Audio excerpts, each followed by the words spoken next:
हाँ भतीजे हैं ये।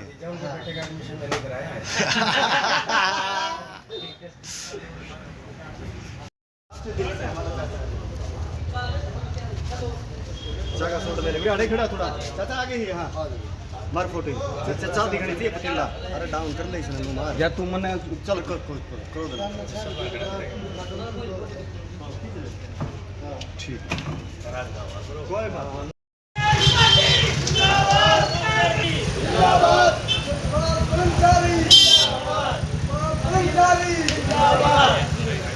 कांग्रेस पार्टी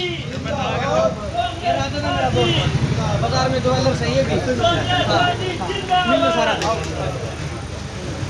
बैठो बैठो बैठो। कांग्रेस पार्टी जिंदाबाद जिंदाबाद। कांग्रेस पार्टी जिंदाबाद। हाँ जी हाँ जी बैठो बैठ जाओ भाई साहब। मैं पीछे में 5 मिनट के लिए भेजो जी। पब्लिक का छुट्टी था जागरण देखियो भाई क्या गांव का है ना 18 देखियो भाई 12 बजे है 18 कांग्रेस पार्टी जिंदाबाद।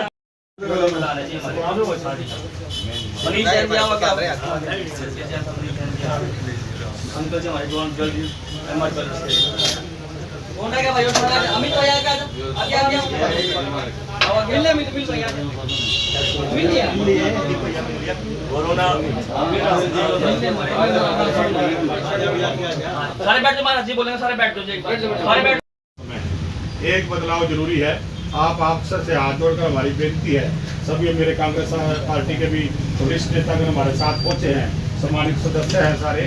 आप अपना एक वोट कांग्रेस पार्टी को हाथ के पंजे के निशान पर हमारे ब्रह्मचारी जी का मशीन में 5वां बटन है, 5वें बटन को दबाने का काम करें।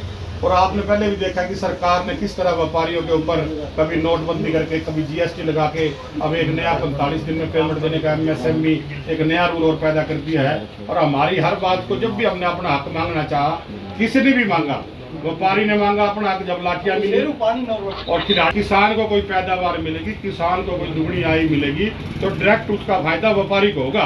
किसान अपने घर पैसे नहीं रखता। आप अब देखो गेहूं का सीजन है और मंडियां भरी पड़ी है, किसानों ने अपनी कणक भेज दी पर हमारे बाजार खाली पड़े हैं। हमारी अर्थव्यवस्था को, हमारी आर्थिक स्थिति को सरकार ने बिल्कुल डुबोने का काम किया है। मैं तो एक व्यापारी नाते होने के नाते आपके बाजार का प्रधान हूँ, आपसे एक विनती करने आया हूँ।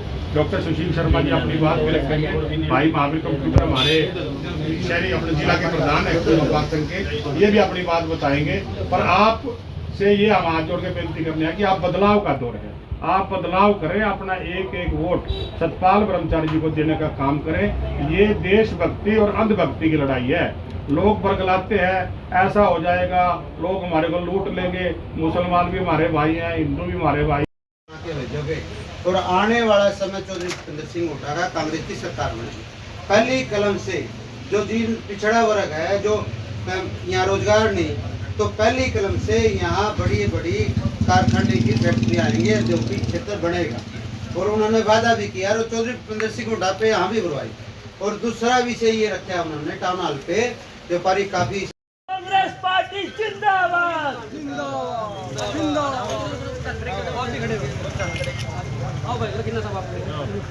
प्रधान जी आज सुनार मार्केट में आए हैं, भव्य स्वागत किया, किस तरह का समर्थन मिला है सुनार की तरफ से? आज हम जींद शहर के मेन बाजार में आए हैं। सराफा भाइयों ने जितने भी हमारे सुनार भाई हैं, व्यापारी वर्ग में बहुत ही उत्साह है और बहुत ही उत्साहित होकर मुझे यहाँ बुलाया था। और वैसे ही उसी उत्साह से मेरा स्वागत किया है और मुझे आश्वासन दिया है, आशीर्वाद दिया है कि सतपाल ब्रह्मचारी को हम खुद भी वोट करेंगे, अपने सगे संबंधियों से, अपने जान से, अपने रिश्तेदारों से वोट दिलवाने का काम हम करेंगे और सतपाल ब्रह्मचारी को भारी मतों से विजय दिलाकर दिल्ली भेजने का काम सब व्यापारी भाइयों ने आश्वासन दिया है। प्रधान जी यहाँ तो आपको समर्थन मिल रहा है, वहीं बात करें और प्रेस कॉन्फ्रेंस की ब्राह्मण में रखा है, वहाँ के लोगों ने जो भाजपा के प्रत्याशी हैं उसको समर्थन कर दिया। बात कितने कार्य थे भाई, भाई जमाई तो खाली नहीं ढुकेगा ढोलकी। वो तो जी 20 आदमी थे सारे। उसमें कितने आदमी थे?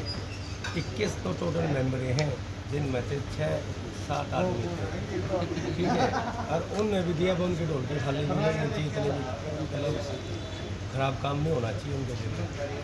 ये तो जनता ने देना है, ये जीन के हरियाणा के सम्मान इन्होंने अपना विचार रख दिया है कि हर की बार इन्होंने पक्के मन से अपने मन में लिया है।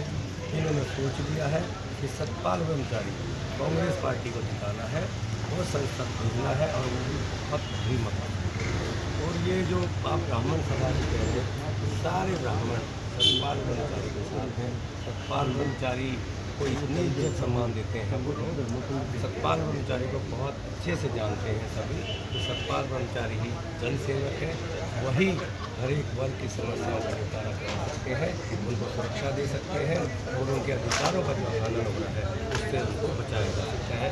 वो सिर्फ डॉक्टर साहब यहाँ के जींद की बात करें तो सिटिंग एमएलए बीजेपी का है, यहाँ कितनी चुनौती मानते हैं आप उनसे? बीजेपी के हैं, वो हमारे व्यवहार में नहीं है कि हम छोटी बात किसी के लिए करते हैं। उनकी थोड़ी को मान नहीं रहे, और उनके कहाँ बीजेपी की बात मैंने बीजेपी सरकार को बात केवल 1-2 ही जगह चलाते हैं, कौन पूछेगा? अपनी इनकी सरकार होती है, दिन में कौन सा विकास कार्य करवा दिया भाई इन्होंने? एक गिना दो क्या करवा दिया। इनकी नहीं चलती, केवल 2 ही लोग भाजपा सरकार को चलाते हैं, वो भी सेंटर में बैठे। जो सेंटर में बैठे हैं ना, स्टेट सरकार भी वही चलाते हैं। यहाँ पर जो पदाधिकारी हैं ना, जो मंत्री संतरी बन के घूम रहे हैं, उनकी कोई नहीं है, वो डमी है, सिर्फ डमी। स्टम्प, रबर स्टैम्प बोलते हैं ना, वो है ये। अब नायब सैनी जी को उन्होंने सीएम बना दिया, क्या बात हुई? इलेक्शन के 3 महीने वो क्या उखाड़ लेंगे, क्या झंडे गाड़ देंगे? और मनोहर लाल खट्टर ने अगर इतने साल इतना अच्छा काम किया था तो फिर इतने दिन तक क्यों रखा? लास्ट के 3-4 महीने क्यों बदल दिया? ना तो उन्होंने पूरी 2 योजना काम किया, ना ये 3-4 महीने में कोई झंडे गाड़ दी। ये सिर्फ वोटों की राजनीति करना जानते हैं। ये लोगों में विभाजन करते हैं ना, डिवाइड एंड रूल जो अंग्रेज करते थे, इनका सिर्फ यही काम है। कभी धर्म के नाम पे, कभी जाति के नाम पे। तब तो राम पे भी इन्होंने अपने कॉपीराइट ले लिया, बताओ तो किस बात का? राम ही नहीं का है। भगवान राम तो हमारे भी आराध्य हैं, हर एक वर्ग के आराध्य हैं, हर एक धर्म के, हर एक जाति के आराध्य हैं। राम मंदिर कहते राम मंदिर बनवा दिया, ये कौन होते हैं भी बनवाने वाले? एक भी पैसा ना तो भारत सरकार का, ना हरियाणा सरकार का, किसी भी सरकार का एक पैसा तक राम मंदिर बनवाने में नहीं लग रहा है। किसी को नहीं मालूम है, इस बात जान लें, जो पैसा भगवान श्री राम के अनुयायियों ने दिया है वही पैसे से मंदिर बन रहा है। इसमें सिर्फ और सिर्फ भारतवर्ष की जनता, सम्मानित जनता का पैसा लग रहा है, और भगवान राम के सभी अनुयायी हैं। जितना अधिकार एक व्यक्ति का है उसी तरह सभी का है, हमारा भी है, उनका भी है, सभी का है। ये सब राजनीति है, लोगों को बांटने। इनके पास कोई भी विकास से कार्य नहीं है गिनाने के लिए। इसी तरह ये छोटी राजनीति करते हैं, आपस में लड़वाने का। इनके राज्य में यहाँ पर अभी परसों की बात है, सफेदों में गोलीकांड हुआ। अंकुर गुप्ता जी हैं, उन पर गोली चलाने का काम, फिरौती मांगने का काम किया। तो ये फिरौती तक गुंडागर्दी तो रोक नहीं पाए। और किस क्षेत्र में इन्होंने काम किया? एक क्षेत्र बता दो जिसमें इन्होंने काम किया है। आप लोग तो पत्रकार बंधु हो, पत्रकार हमेशा जो है। अच्छा डॉक्टर साहब, युवाओं की टीम है, दीपक भंडारा आपका साथ दे रहे हैं, किस तरह का युवाओं में जो कितना समर्थन आप जीन से ले पाए? जिस तरह हमारे सम्मानित बुजुर्ग आशीर्वाद दे रहे हैं, युवाओं में इनसे भी ज़्यादा उत्साह है। आप बुजुर्गों का आशीर्वाद और नौजवान साथियों का साथ सतपाल ब्रह्मचारी को भारी से भारी बहुमत दिलाने का काम करेगा, ज़्यादा से ज़्यादा वोट दिलाने का काम करेगा। और दीपक भंडारा की आपने बात की, इनमें जोश है, ये ऊर्जा है इनके अंदर, ये नए हैं और इनके अंदर जोश है। कांग्रेस पार्टी को बुलंदी तक पहुँचाने का काम दीपक भंडारा करेंगे। उसी क्रम में मेरे बड़े भाई राजू लकीना जी खड़े हैं, मेरे बड़े भाई महावीर कंप्यूटर जी खड़े हैं, मेरे आदरणीय बद्री जी यहाँ खड़े हैं। एक साथी, एक युवा साथी और मेरे परम आदरणीय मेरे बुजुर्ग सतपाल ब्रह्मचारी को जिताने का बीड़ा उठाया है। ये अपना आपको स्वयं सतपाल ब्रह्मचारी मानकर वोट करेंगे। वोट की अपील कर रहे हैं अपने सगे संबंधियों से वोट मांगने का, और सतपाल ब्रह्मचारी को जिताने का इन्होंने प्रण लिया है और मुझे आश्वस्त किया है कि सतपाल ब्रह्मचारी कम से कम 2.5 से 3 लाख वोटों से जीत गए हैं, कि आपको सोचने की भी जरूरत नहीं। आने वाले समय में सर नरेंद्र मोदी है वह पार्टी की है, तो जो सतपाल ब्रह्मचारी जी है उनको आगे लेके आने का काम चौधरी भूपेंद्र हुड्डा जी ने किया है। जो सतपाल ब्रह्मचारी जी है बेदाग छवि है उनकी, तो इस गाड़ी को हमने सतपाल ब्रह्मचारी जी को 2 से 3 लाख की मार्जिन के साथ दिल्ली पहुंचाना है, और फिर ये गाड़ी चौधरी भूपेंद्र जी हुड्डा जी को चंडीगढ़ में मुख्यमंत्री की शपथ देंगे। तो युवाओं की कितनी वोट ले पाएंगे आप? युवा जितने भी युवा है, देखिए युवा जो है देश की रीढ़ की हड्डी है। इस टाइम पे इंडिया यंगेस्ट जो है बोला जाता कंट्री, 75% जो है युवा इंडिया में है। तो मोस्टली जो युवा है हमारी भी जो टीम है यूथ कांग्रेस की है, सभी के सभी डॉक्टर सुशील जी के साथ सतपाल ब्रह्मचारी जी के साथ है, और 4 तारीख तक जब तक हमारी जीत नहीं होती है हम लोग सुने। आपका शुभ नाम? दीपक पिंड। धन्यवाद।